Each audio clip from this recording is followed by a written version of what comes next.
10. Porsche 911 C2s 121.4. The Porsche 911 C2s came just about as close to the single-digit leaderboard, 9th spot, as you can, finishing just 2 milliseconds behind the Nissan GT-R. The 911 C2s was not shown on the Grand Tour's Abolodrome test track on air, but nonetheless it holds the number 10 spot for the show.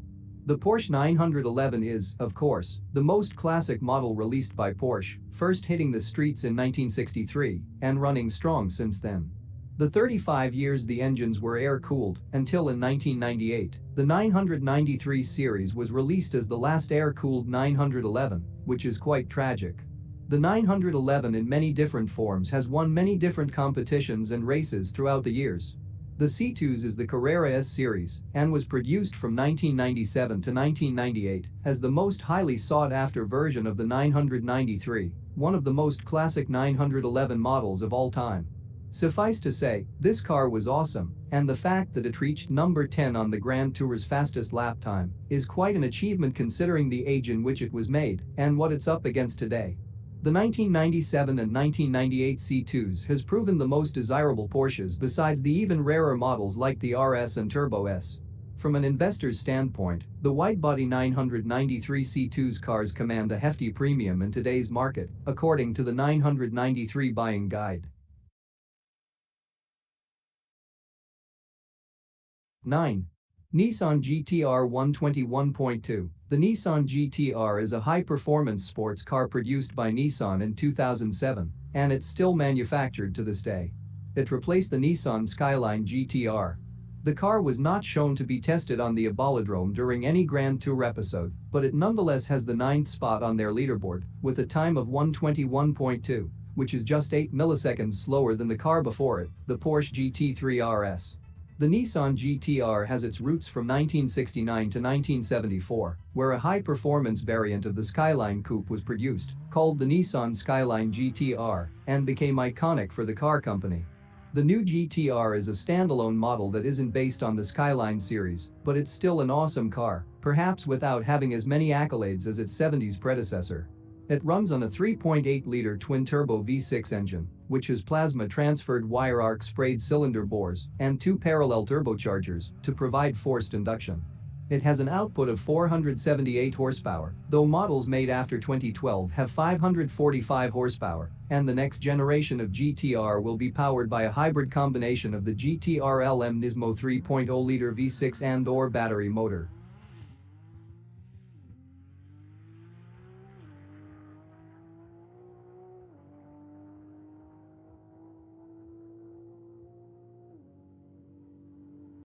Eight. Porsche 911 GT3 RS 120.4, coming in at 8th place on the list, is the awesome Porsche 911 GT3 RS, with a time of 120.4, making it 0.012 seconds slower around the Abolodrome track than the car above it. This one was also not shown publicly during any episode, but is still on the board, which we think is kind of a shame, because this is one of the coolest Porsches to ever Porsche. The Porsche 911 GT3 is a high-performance variation of the classic 911 sports car and is in the same line of high-performance models that began with the 1973 911 Carrera RS. The GT3 was introduced in 1999 and is still being produced today. The GT3 has had a greatly successful racing career in the one-make national and regional Porsche Carrera Cup and GT3 Cup Challenge, as well as in FIA Formula One championships. It has won the American Le Mans Series 7 times, the 24 Hours of Daytona, and the 24 Hours of Nürburgring 6 times. The newest 2018 GT3 RS, there are many RS models for nearly every year of the car, has a 513 horsepower engine more powerful than any GT3 RS before it and can reach 0 to 62 miles per hour in 3.2 seconds, also faster than any other before it. 7. Audi R8 V10 Plus 119.2, another car that was not actually shown on the test lap, is the Audi R8 V10 Plus, which managed the 7th highest time on the show around the Abolodrome, with a final test lap of 119.2. The Audi R8 is one of the most popular luxury sports cars around, as a snazzy all-wheel drive, mid-engine sports car. It's designed, developed, and manufactured exclusively by Audi AG's private subsidiary company that produces high-performance parts, Audi Sports GmbH. The car is based on the Lamborghini Gallardo and the Lamborghini Huracán platform, but it can be bought for much less, $138,700 compared to the Huracan's $199,800 price tag. The Audi R8 V10 Plus came with multiple enhancements over the original model. First, its V10 engine rated 550 PS and 542 horsepower at 6,500 RPM. It was given 19.5 double-spoke wide design wheels, a navigation system, and all sorts of exterior changes to the front, trim, and body color options. This new version also was not a whole lot cheaper than the Lamborghini Huracan, just about $5,000 at $194,400. As part of the company's R8 facelift launch in the UK, a new film for the R8 V10 Plus was produced. Also, users of the free image recognition app Blipper could turn any 2D picture of the car to life simply by pointing their phone at print or poster advertisements of it. Pretty cool. 6. Mercedes-AMG GT R 118.7. The Mercedes-AMG GT R is a high-performance variant of the Mercedes-AMG GT. The original car was introduced in 2014 and was just the second car developed entirely in-house by Mercedes-AMG after the SLS-AMG. It went on sale at a price of $129,900 and used a 4.0-liter M178 twin-turbo V8 engine, giving the car 456 to 503 bhp, depending on if you had the GT or GTS model. The GT-R was revealed at the Goodwood Festival of Speed on just 24, 2016. The M178 engine was retuned to give it an output of 577 horsepower, and it could accelerate from 0 to 62 miles per hour in 3.6 seconds and had a top speed of 198 miles per hour. Even though its 0 to 62 miles per hour accelerating time might be a bit slower than some of the cars higher up and lower on this list, it's important to know that the abolodrome is not based on top speed or acceleration alone. That would make the test lap pretty boring and straightforward, which it certainly is not. The GT-R was shown during the same episode Jeremy Clarkson showcased the Ford GT, episode 15. Clarkson then reviewed this car, and then their brand new test driver, racer Abby Eaton, took a timed lap around the abolodrome and made it the 6th highest time of any car testing on the show. 5. McLaren 720s 117.9. The McLaren 720s is the successor to the 650s. It might seem a little strange that it got the exact same time on the abolodrome test track as the 650s, but that's the way the cookie crumbled that day. No two test races are ever the same. The 720s was driven by Richard Hammond in episode 17 of the show for a test, before being set a lap time by Abby Eaton, their new test driver since episode 15. Episode 17 was also the episode titled Unscripted after the Grand Tour was criticized for being too scripted, so the group went to the island of Pag in Croatia and Zadar County to film a completely unscripted show. Anyway, back to the 720s.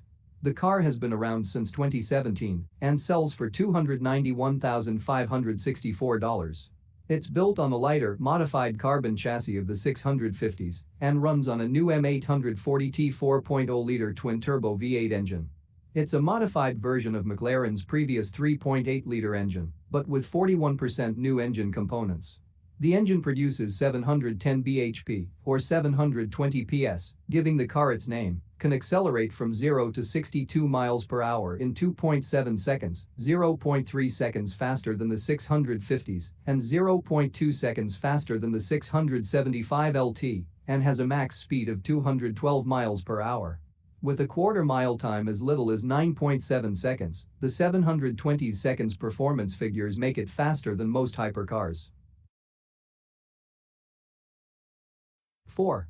McLaren 650s 117.9, coming in 4th place around the abolodrome test track, is the McLaren 650s. However, this car was never publicly shown to do a test run, but it's still on the Grand Tour's board of winners. We decided not to snuff it from the record just because it wasn't shown because this car is awesome and super fast. Plus we don't think, and don't see why, the producers of the show would lie about this test time, 117.9. Just 3 milliseconds slower than the Ford GT. The McLaren 650s is a British sports car that was produced between 2014 and 2017 and based on the existing McLaren MP4-12C, but with 25% new parts. It shares the same carbon fiber reinforced polymer chassis of the MP4-12C and is powered by the same McLaren M838T 3.8-liter V8 twin-turbo engine, but with a bit more power. It now has 641 bhp that is transmitted through a 7-speed near-instantaneous shift dual-clutch gearbox. The car can accelerate from 0 to 62 miles per hour in 3.0 seconds and has a top speed of 207 miles per hour. Multiple variants of the car were made for different testing and racing purposes, such as the 650s Le Mans, to commemorate McLaren's inaugural win at the 24 Hours of Le Mans in 1995. Also, the 675 LT, long tail, is a lightweight, track-focused evolution of the 650s. 3. Ford GT 117.6, just one episode after trying out the Lamborghini Huracán Performante on the Abolodrome test track and setting the second highest time ever on the show, Jeremy Clarkson tested the Ford GT and set the third highest time. This was a retest after Clarkson partook in a race around the Niagara Falls in the Ford GT. Other cars were tested during this episode, such as the Aston Martin DB4 GT and the Jaguar XKSS, but the Ford GT blew them out of the water. And it makes sense. The GT is based off the historic Ford GT40, the 4-time consecutive winner of the 24 Hours of Le Mans car, 1966 specimen of car engineering, and is one of the fastest American cars ever built. The second-generation GT, 2017 to present, runs on a 3.5-liter EcoBoost V6 twin-turbo engine, boasting 647 horsepower and sharing many components with the 2017 F150's engine, such as the heads, block, and dual-fuel system. But this engine also includes turbochargers, aluminum intake manifold, custom dry sump lubrication system, unique camshafts, and higher-strength rotating timing drive components. Because of all these facts, the Ford GT had one of the highest powered outputs of any production car at the time of its release. It can reach 0 to 60 miles per hour in 2.8 seconds and has a top speed of 216 miles per hour.